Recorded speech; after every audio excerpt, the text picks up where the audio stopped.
Chers amis, bonjour. Je me présente, je m'appelle Laurent Jordi, je reviens de Chine car j'ai entendu dire sur internet que le code craftsmanship reposait sur des théories de Lao Tzu qui consistent à sans cesse s'améliorer, sans cesse évoluer, le tout dans une harmonie parfaite et bien sûr dans la bonne humeur. Je suis là pour vous expliquer que on va devoir s'atteler à quelque chose d'extrêmement difficile. Extrêmement difficile parce que on va devoir simplifier. Et paradoxalement, tout ce qui est simple est compliqué. C'est très chinois comme raisonnement. Et si je parle de Chine, c'est pas par racisme, hein, ma fille est à moitié chinoise, donc je sais de quoi je parle. C'est d'ailleurs à cette occasion que je suis allé dans ce merveilleux pays. Donc, la première chose qu'il faut savoir, c'est que on va essayer d'apprendre à prendre du plaisir avec la simplicité. Prendre du plaisir avec la simplicité, ça veut dire qu'on va simplifier les codes sources, on va simplifier les architectures, pour qu'au final, on s'aperçoive qu'avec très peu de code, très peu d'efforts, on arrive à avoir quelque chose qui fonctionne très bien. Pour ce faire, il va falloir revenir un petit peu en arrière dans le temps et comprendre pourquoi le code que vous utilisez a cette forme. À l'époque, donc on va dire il y a une vingtaine d'années, quand j'étais encore jeune, ou même quand j'avais votre âge, le code source était pensé différemment. On devait tout penser à l'avance, tout définir à l'avance, et une fois qu'on avait fini les spécifications, il s'était déjà passé un an, on commençait le développement. Et un an plus tard, voire deux, on finissait le développement et on testait tous les développements pour s'assurer que le développement qui a été conçu initialement correspond à celui qui a été réalisé. C'est l'inverse de ce qu'on appelle les méthodes agiles. Et ces méthodes agiles, en fait, elles sont venues d'où? Elles sont venues du fait que des jeunes se sont emparés de l'informatique. Des gens qui n'étaient pas ingénieurs, qui étaient à peine formés techniquement, mais qui avaient très envie de faire des choses avec ces technologies.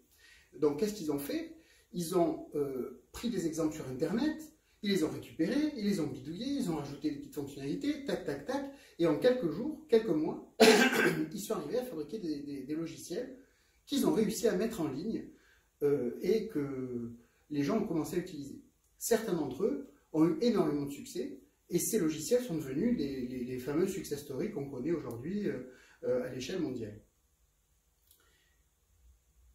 Rajouter l'agilité dans l'entreprise, c'est compliqué parce que il va falloir arriver à faire en sorte que les gens n'aient plus peur de l'avenir, n'aient plus peur de l'inexpérience et au contraire, soient confiants dans l'avenir et soient confiants aussi dans les jeunes qui arrivent avec les idées neuves, avec une vision différente, avec une culture différente, avec une façon d'apprendre qui est très différente des façons d'apprendre qu'on a connues jusqu'à aujourd'hui, ou jusqu'il y a quelques années. Je pense que vous êtes plus ou moins tous passés par l'épreuve qui consiste à supporter les profs de maths sup maths spé pendant 2 ans pour devenir ingénieur. Donc vous savez qu'ils sont intraitables, quand on vous farcit la tête avec des choses que vous avez certainement plus utilisées depuis. Pourtant, on a formé votre esprit à apprendre d'une certaine façon. À apprendre en lisant, à apprendre en écoutant, à apprendre en participant à des choses. Le prof de maths sup maths spé ne va pas faire l'exercice à votre place. Il va vous donner un exercice et il va vous laisser vous planter autant de fois que nécessaire jusqu'à ce que vous parveniez à le faire. Et si jamais vous n'y arrivez pas, il vous abandonne. Ou du moins vous êtes recalé et vous retournez dans une section un petit peu moins ambitieuse. Le craftsmanship, c'est un petit peu la même chose. La première, il va falloir penser un petit peu à des principes nouveaux, comme par exemple ne pas se la péter. Alors, ne pas se la péter, ça veut dire ouais, j'ai fait un code super top, t'as vu, toi ta bouse, elle plante tout le temps, moi le mien il est nickel, il y a des héritages, il y a des interceptions d'erreurs, c'est incroyable, ça va super vite, c'est super light. Mais les 3 ou 4 développeurs qu'il y a autour, quand ils ouvrent ce code, ils comprennent rien. Mais rien. C'est là le problème. Il faut travailler en équipe. Travailler en équipe, c'est un petit peu comme quand on est à l'armée, quand on doit gravir une montagne avec des gros sacs à dos, des fusils, des cartouches, etc. C'est très dur. Il y a des sportifs qui sont devant, qui courent comme des lapins, et derrière, il y a les mecs qui n'ont pas eu la chance de faire du sport toute leur vie, ou qui n'ont pas eu le don naturel de pouvoir être endurant, etc., et supporter la douleur, et qui traînent derrière. Alors si vous êtes 20 dans une section, s'il y en a 4 qui arrivent en premier, ils se font dessouder tout de suite quand ils arrivent là-haut. L'idée, c'est de se dire, bon, ben, les 4 devant, ils vont reculer, ils vont prendre avec eux les 4 de derrière, et ils vont les accompagner pour faire en sorte que, quand on arrive en haut de la montagne, tout le monde soit là, pour ne pas se faire dessouder tout seul. Et une fois qu'on a réussi à créer cette osmose, il va falloir apprendre à prendre du plaisir en équipe. Alors ça, c'est quelque chose qui est un petit peu différent de ce qu'on connaît aujourd'hui. C'est-à-dire qu'aujourd'hui, on a été imprégné à la récompense. C'est-à-dire que quand on était petit, on rangeait bien sa chambre, on avait une récompense. On faisait bien ses devoirs, on avait une récompense. On avait une bonne note, on avait une récompense. Mais c'était individuel. Imaginons que dans les petites classes, on dise qu'il n'y a pas de note individuelle, mais il y a une note collective. Le but, c'est que tout le groupe puisse arriver à l'excellence, et pas un seul. Du coup, ben, vous allez vous retrouver avec des amis, et vous allez faire en sorte que tout le monde comprenne ce que fait chacun, de façon à ce que le résultat global soit meilleur que le résultat individuel pris séparément. J'ajouterai encore une petite chose, c'est que une fois qu'on a réussi à simplifier une application, simplifier un code, simplifier une architecture, on l'oublie. On atteint une plénitude parce que l'application tourne et quand on regarde les logs, ben, tout se passe bien, il n'y a pas de problème, on peut se dire ben, on a bien travaillé et maintenant on va pouvoir réfléchir à d'autres sujets. Ben, qu'est-ce qu'on peut encore améliorer dans cette entreprise? Qu'est-ce qu'on va pouvoir encore améliorer dans ce code? Qu'est-ce qu'on va pouvoir apprendre de nouveau? Et là encore, il y a soit l'effort individuel, ouais, j'ai vu ce nouveau langage, je veux absolument apprendre ce nouveau langage, ou alors, il y a l'effort collectif. On se fait une petite réunion autour d'un café, une bière, et voilà, qu'est-ce que vous en pensez de telle techno? On pourrait l'explorer pour telle application. Ouais, c'est pas bête, ouais, mais c'est un peu compliqué, puis il n'y a pas assez de développeurs qui travaillent dessus, il n'y a pas assez de stack, etc. En fait, c'est pas... Comment dirais-je? C'est pas bête. C'est pas bête parce qu'on va se retrouver dans une situation où on va créer une volonté de groupe, on va s'entraider pour comprendre toutes les difficultés, tous les écueils qui peuvent nous arriver à maîtriser cette technologie en groupe. Et si jamais un jour un business manager arrive et dit « Tiens, j'ai besoin de telle fonctionnalité », ben, le groupe pourra se regarder les uns les autres et dire « Mais si on utilisait cette techno dont on a parlé l'autre jour, qu'est-ce que vous en pensez ?» Là, comme vous en aurez discuté, vous serez en mesure de présenter les avantages et les inconvénients au comité de pilotage ou au comité de direction pour que votre technologie soit adoptée. Et à partir de là, vous allez travailler sur un sujet qui vous plaît et donc vous allez être beaucoup plus motivé. Vous allez avoir envie de faire vos preuves, vous avez envie de démontrer que vous aviez raison d'avoir imaginé que cet outil allait fonctionner correctement.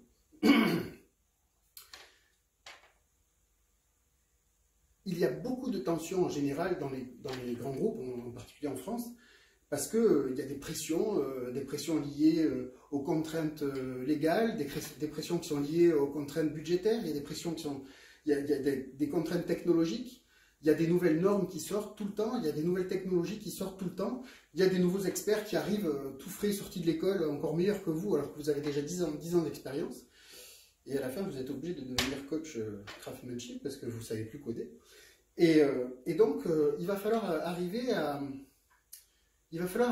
accepter les jeunes dans vos équipes c'est comme un bébé chien en fait, il est pas tout, il marche pas bien, mais par contre il est super doudou, il est super joli, il donne envie de le caresser. Ben, un nouveau développeur c'est un peu pareil, il découvre tout, il commence à faire un peu de JavaScript, tac tac, il déploie ça sur un ordinateur. Ah oui, quand on le déploie sur un vrai serveur, ça marche pas pareil que quand on travaille sur son ordinateur ou quand on travaille sur le dojo du machin où le code s'exécute tout seul. Ben ouais, c'est différent. Et c'est là que le développeur peut arriver à sa limite. Il arrive à sa limite, pourquoi? Parce qu'il va être confronté à tout un environnement qui est très complexe, qui est l'environnement de production, d'exploitation d'une grande entreprise, qui a besoin d'être ultra sécurisé, qui a besoin de ne jamais s'arrêter, d'accord? Donc il y a des contraintes de continuité d'exploitation qui sont très fortes. Il faut aussi que l'entreprise ne consomme pas trop d'énergie pour préserver un petit peu notre planète, histoire que nos enfants puissent respirer avec autre chose que des masques à gaz. Déjà que nous, on respire avec des masques en tissu on se demande d'ailleurs s'ils servent. Bon. En tout cas, ces environnements sont complètement différents de ce qu'on connaît quand on est sur son poste de développement. En plus, les évolutions de Visual Studio sont fabuleuses. Je veux dire, vous prenez Visual Studio, vous installez Docker Desktop, je veux un code qui va faire une application web, qui va s'exécuter dans un conteneur, j'ai une case à cocher à mettre, un programme à installer, CTRL F5, boum, ça marche. Il y a quelques années, le boum, ça marche, ça prenait 6 mois. Il fallait 3 ingénieurs, voilà. Et il fallait aussi qu'on comprenne, peut-être même fabriquer une machine physique, enfin, prendre une machine physique, la configurer, mettre un système d'exploitation, installer IIS ou installer Apache, etc. pour arriver à faire fonctionner ce truc. Aujourd'hui, c'est beaucoup plus simple. Alors maintenant, il y a des gars qui sont super spécialisés dans la fabrication de porte-containers, hein, on va dire Kubernetes ou même Docker quand on l'installe tout seul sous Linux, ça marche très bien. Bon, ça ne permet pas de faire autant de choses, mais on va pouvoir utiliser ça. Et donc, le développeur, il va s'abstraire un petit peu de tout ça, là, de toute cette complexité. Et le fait de collaborer avec les Ops, donc c'est-à-dire tous ceux qui sont un peu férus de techno hardcore, je monte un réseau, je connais les IP, je sais ce que c'est un HTTPS, un certificat, une authentification Active Directory, tout ça.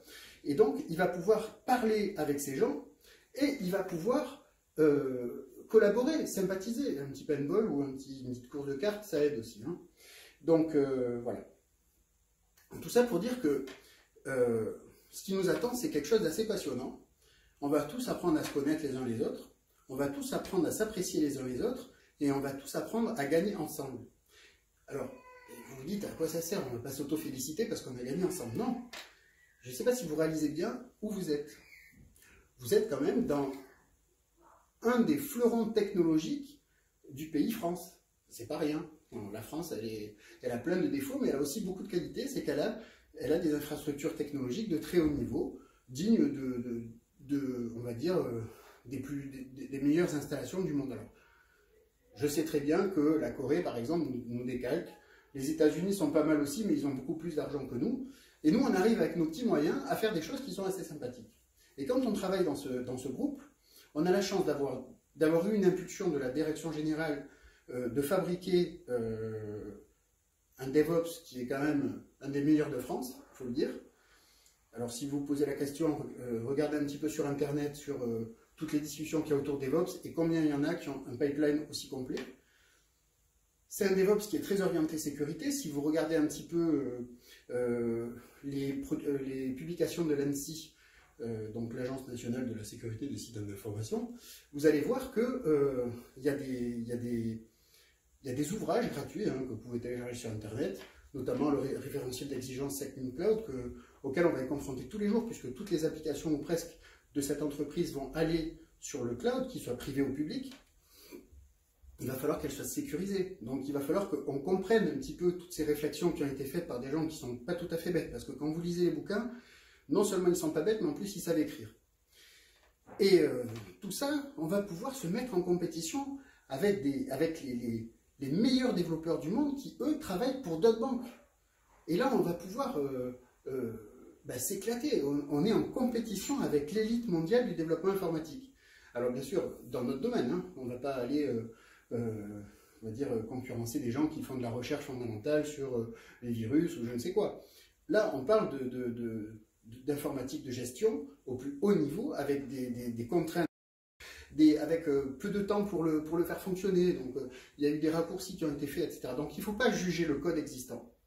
Il faut prendre le code existant, il faut le comprendre, il faut essayer de comprendre le cheminement intellectuel qui a amené le ou les développeurs à produire ce code. Il faut être bien conscient des enjeux techniques et technologiques auxquels on est confronté aujourd'hui. Et il va falloir faire en sorte que les fonctionnalités qui sont produites par le code qui est ancien puissent être reproduites dans un environnement moderne et efficace. Pour ce faire, on va avoir un travail qui est assez long, d'analyse du code. Évidemment, il n'y a pas de documentation, ça serait trop facile. Donc, on va analyser ce code et on va faire en sorte que de le faire fonctionner, peut-être même de créer quelques petits tests d'intégration pour voir comment ça se fonctionne, est-ce qu'on peut extraire des fonctionnalités, et puis est-ce qu'on peut les rendre plus accessibles, plus simples. Il va falloir aussi mesurer leur performance, parce que pour pouvoir améliorer du code, ben, il faut d'abord mesurer l'existant, savoir s'il fonctionne bien, combien de temps il met pour exécuter telle tâche, et une fois qu'on aura réalisé le nouveau code, s'assurer que le nouveau code est mieux que l'ancien.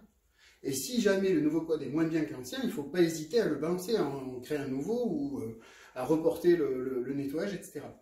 Après, il ne faut pas non plus dire « ouais, j'arrive, je suis le meilleur du monde, moi je vais tout refaire from scratch ». Oublie. On prend chaque projet est constitué de plein de petits bouts, et il va falloir prendre chacun de ces petits bouts et créer une petite amélioration. Au bout de cette petite amélioration, on va s'assurer que l'amélioration, d'abord, n'impacte pas le reste et est plus efficace que ce qui existait au préalable. Ensuite, petit pas par petit pas, baby step, on va avancer dans le nettoyage du code. On va casser les gros objets, les méga objets. Il y a des développeurs qui étaient super fiers, ils ont travaillé 3 ans sur un truc, ils ont créé un programme. C'est ce qu'on appelle les grosses boîtes noires, le cube Borg, qui attaque tous les vaisseaux de Star Trek. Et donc, non, on ne va pas avoir des cubes Borg. On va avoir des mini-chasseurs super performants, très agiles, qui vont être capables de décalquer les cubes Borg. Donc, il va falloir péter ces gros cubes en petits bouts et faire en sorte que chaque petit bout individuellement fonctionne très bien et qu'ensemble aussi. Donc, on va créer une cohérence générale sur les applications. Et quand on aura fait tout ça, ben, il se sera déjà passé au moins 1 ou 2 ans quand même. Donc, on aura eu le temps de devenir des potes, peut-être même se mettre à faire des activités extra-professionnelles ensemble. Enfin, en tout cas, moi, je sais que cette aventure qui est devant nous, c'est quelque chose qui me donne très envie. J'ai vraiment très envie de vous accompagner pour réussir cette aventure, pour qu'ensemble, on puisse se féliciter les uns les autres, se regarder fièrement et dire, ben voilà, on l'a fait, c'est clair. Alors, si vous vous demandez d'où vient celui-là, j'ai été aussi préalablement dans d'autres entités du groupe Natixis. Et il y a eu plusieurs projets que j'ai menés à bien.